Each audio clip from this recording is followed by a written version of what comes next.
ఎన్ని కోట్లు నువ్వు సంపాదించినా ఈ భూమి కోసం తంటాలు పడద్దు అన్నాడు దేవుడు.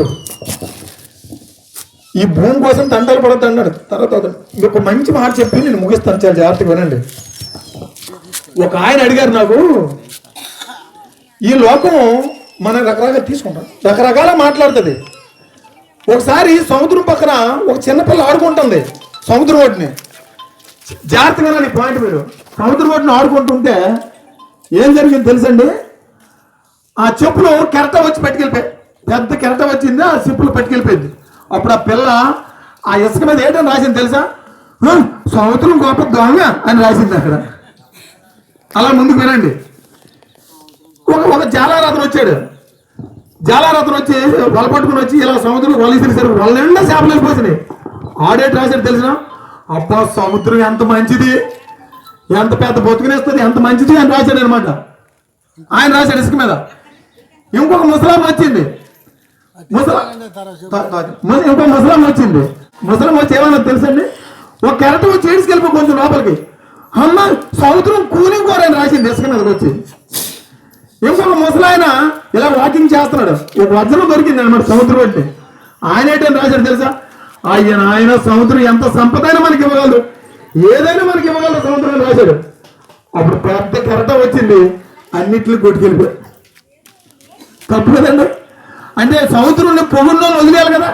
సముద్రంని ఎవరైతే తిట్టారో వాళ్ళ పేర్లు వాళ్ళ రాసిన కొట్టుకెళ్ళిపోయి, ఎవరెవరైతే సముద్రంలో పొగిడారో వాళ్ళ పేర్లు ఉంచాలి కదా.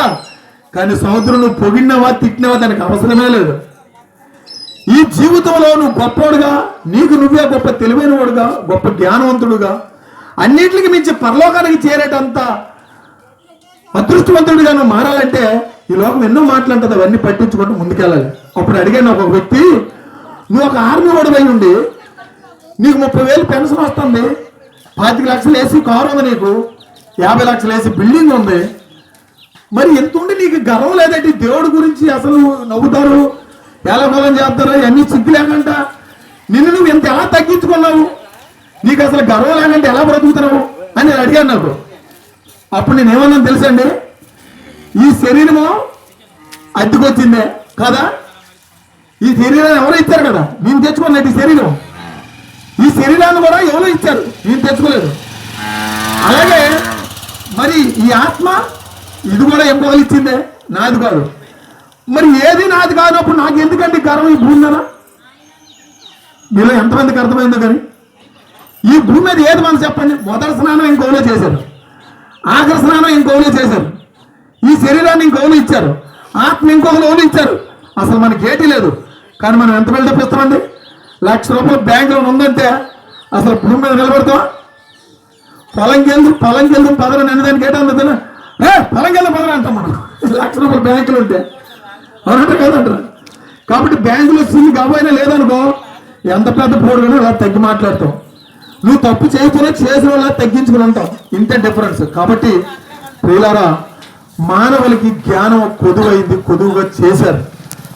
సృష్టికర్త అయిన దేవుడు ఇవన్నీ ఆలోచించి భూమి మీద పుట్టినటువంటి మానవులందరం కూడా దేవుని సృష్టికర్త అయిన దేవునికి పిల్లం. సృష్టి ప్రారంభంలో ఒక్క మనిషి ఉన్నాడు. ఆ మనిషిని ఏ కులం అయితే మన అందరిది అదే కులం అయి ఉండాలి. ఆ సృష్టి ప్రారంభంలో ఒక్క మనిషి నుంచి మనం వచ్చాం. ఆ ఒక్క మనిషిని ఏ దేవుడు అయితే భూమి మీద ఉన్న మనుషులందరిది అదే దేవుడు ఉండాలి. ఇన్ని దేవుళ్ళు ఎలాగొచ్చారు, ఇన్ని కులాలు ఎలాగొచ్చారంటే రాజకీయం జరిగిపోయింది. ఈ భయంకరమైన రాజకీయంలో ఎవరు దేవుడో ఎవరు దేవుడో తెలియట్లేదు, ఏ కులమో ఏ కులం కాదో తెలియట్లేదు. అందుకు మనం ఏం చేయాలి? మనమే గ్రంథాలను పరిశీలించి, ఇప్పుడు బస్ స్టాండ్కి వెళ్ళినప్పుడు చూడండి, మీ సామాన్లకి మీరే బాధ్యతలు అంటారు. మరి ఇంటికాడ మాత్రం ఎవరు పెట్టుకోవాలి, తాళం వేసుకుంటారు. మరి దేవుడి విషయంకి వచ్చరికి ఆ పాస్టర్ బాబు చూసుకుంటా, ఆ పంతులు బాబు చూసుకుంటా, పాపం కొన్ని ఇదంతా కరెక్ట్ అండి. అంటే నువ్వేడు చూసుకోవా? డబ్బులు, భూములు, ఆస్తులు, పేపర్లు మాత్రం భద్రం దాచుకుంటావు. నీ ఆత్మలు వచ్చారు అనమాట.